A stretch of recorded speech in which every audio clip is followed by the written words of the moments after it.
He is out of date and his brain stopped working and has become useless. This is how US Presidents Donald Trump, French Emmanuel Macron and Turkish Recep Tayyip Erdogan described the North Atlantic Treaty Organization, NATO, last week, during the celebration of the 70th anniversary of the founding of the alliance during a summit meeting took place in Watford, near London. Given these statements, some observers expected that NATO, which is known within political circles as the Old Lady, will soon be retired. Nevertheless, the summit turned into enthusiastic courtship attempts alongside generous gifts to the Old Lady, including the injection of $150 billion in new funding into defense expenditures by nearly all 29 countries. And there was unanimous agreement on the need for new efforts by member states to allocate a minimum of 2% of their GDP to defense. It is worth noting that at present, only 3 member states are committed to this goal: the United States, Britain, and Greece. Despite months of expectations regarding a reduction in the number of U.S. forces in Europe, the summit indicated that the number of American forces in the old continent rose by 14,000, the largest increase since 2000. There was also an agreement to hold major consultations on redefining the goals and strategy of the alliance. This may include direct participation in the fight against, or at least the containment of, the state sponsors of international terrorism, which President Erdogan has enthusiastically raised. It is worth noting that Article 5 of the Treaty of NATO obliges all members to act together if and when a member state is under attack. The only time this clause was activated was when the United States fell victim to the September 11 attacks that targeted New York and Washington, prompting all member states to stand by the United States in the process that ended the rule of the Islamic Emirate established by the Taliban organization in Afghanistan. Forcing the alliance to fight terrorist groups and states would give NATO a new mission that goes beyond the goal set for it since the Cold War era of defending Western Europe in the face of any potential Soviet aggression. Most historians insist that NATO succeeded in maintaining peace within Europe and contributing to the recent defeat of the former Soviet Union. Nevertheless, there is evidence that emerged after the end of the Cold War revealing that even despite their expansionist ambitions, the Soviets lacked the military and economic resources needed to launch an invasion against Europe. It is noteworthy that the Soviet Union turned Eastern and Central Europe into countries that revolve around it within the framework of the agreements reached with the United States and Britain in Yalta and Potsdam. In areas where these agreements did not apply, such as Iran and Greece, the Soviet forces withdrew without being forced to do so by a Western army.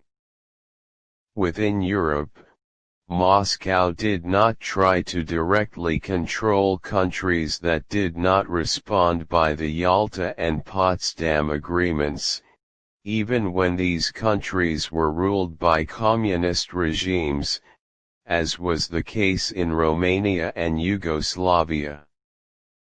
NATO did not play any role in the many wars waged by individual member states, most notably the French colonial wars in Indochina and Algeria, the British operations against the insurgency in Malaya and Aden, and the French-British-Israeli invasion of Egypt in the Suez War. In fact, regarding the war in Algeria and the Suez operation, the United States openly opposed all NATO members participating in it. In contrast, the United States was forced to form alternative alliances to fight wars in the Korean Peninsula and Indochina, and later in Grenada, Kuwait, and Iraq. For their part, the British fought the Falklands War against Argentina without NATO support. Soon, NATO played a supportive role in the Balkans, leading to the breakup of Yugoslavia. However, no one could talk about standing up to the Russian aggressor, who reached a vague cooperation agreement with the US-led coalition and joined NATO in some operations. Also, NATO was absent from the proxy wars that took place between Greece and Turkey, both of which are members of the alliance, on Cyprus in 1974. During the current decade, a new discourse has emerged revolving around Russia's aggressive intentions and intended in part to justify the continuation of NATO despite the disappearance of the equivalent Soviet bloc represented in the Warsaw Pact. The Russian invasion of Georgia, the annexation of South Ossetia and the Crimea Peninsula, and subsequently the building of an enclave under Russian control in eastern Ukraine were mentioned as reasons for the continuation of NATO, and even its increase in strength, despite the fact that the defense of Georgia and Ukraine was never among its tasks. If NATO has not fought any war and is unable to fight a war less than the level of a Third World War, then what is the reason for its existence and the justification for providing the resources available to it? The answer is that NATO is there to convince potential aggressors that they can never emerge victorious from any major war against the alliance, and thus it is better for them to keep the peace. With regard to this major mission, NATO achieved a resounding success. However, the matter is not limited to that, but rather NATO helped accelerate the process of transition to democracy in many European countries, the exit of federal Germany and Italy from Nazi and fascist rule, and the assistance of Spain, Portugal, and Greece to get rid of decades of military authoritarian regimes, not to mention the elimination of European countries from Soviet domination. NATO membership kept the Turkish military establishment under control and prevented the generals from eliminating the last fires of democracy in the country. Nevertheless, there is no doubt that the alliance needs to be redefined.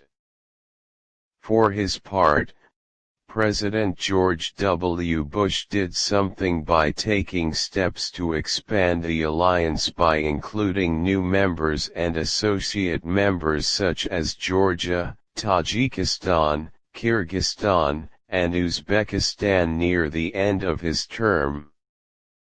On the other hand, because of his ideological hostility to the alliance, President Barack Obama, who succeeded Bush, tried to reduce the influence of the alliance by reducing the budget allocated to it and diverting attention to what he described as the Asia Axis strategy. Obama's policies prompted some European circles to launch discussions on building a European military machine independent of NATO. Supporters of de Gaulle in France were the most enthusiastic. It is worth noting that under the leadership of President Charles de Gaulle, France withdrew from the military side of NATO and closed the alliance's bases on French soil. France resumed full membership in the alliance under President Jacques Chirac. The European Defence Union, which is in essence a Franco-German partnership, is the first fruit of these discussions. Most importantly, the European Union launched the European Security and Defence Identity Initiative as a framework for building a complete military alliance from all 27 member states, except for Britain. And NATO may seek to redefine its future role in 4 ways. First, to revive the Nixon Doctrine, meaning forming regional alliances committed to protecting the global order, perhaps as an effective way to deal with local threats on a partial basis. Such alliances exist in some places, especially the Asia-Pacific region, with Australia, New Zealand, Japan, and South Korea. Building a similar structure in the Middle East and North Africa region, which today is the most unstable part of the world, may constitute a great challenge worth taking. Second, more resources will be directed to developing war-fighting capabilities that will be controlled remotely. In light of reducing or closing some of the traditional bases, most notably in Sirleaf, other smaller, but more sophisticated and complex bases are being built today, including 2 in Albania. Third, preparing for cyber wars, including the so-called guerrilla wars, which are getting more attention. Indeed, special units are being formed and managed, most notably in Lithuania, and more coordination points are being planned. Fourth, building, training, and deploying mobile units to combat international terrorism and its sponsors without the need to commit to regular forces. Indeed, the United States is testing the idea of replacing the regular combat units in Syria with a smaller, but more effective, terrorist-trained unit. Finally, there is an English proverb that says, "An old lady never dies." However, in the case of NATO, it seems that she is not only staying, but also regaining her youth and is still able to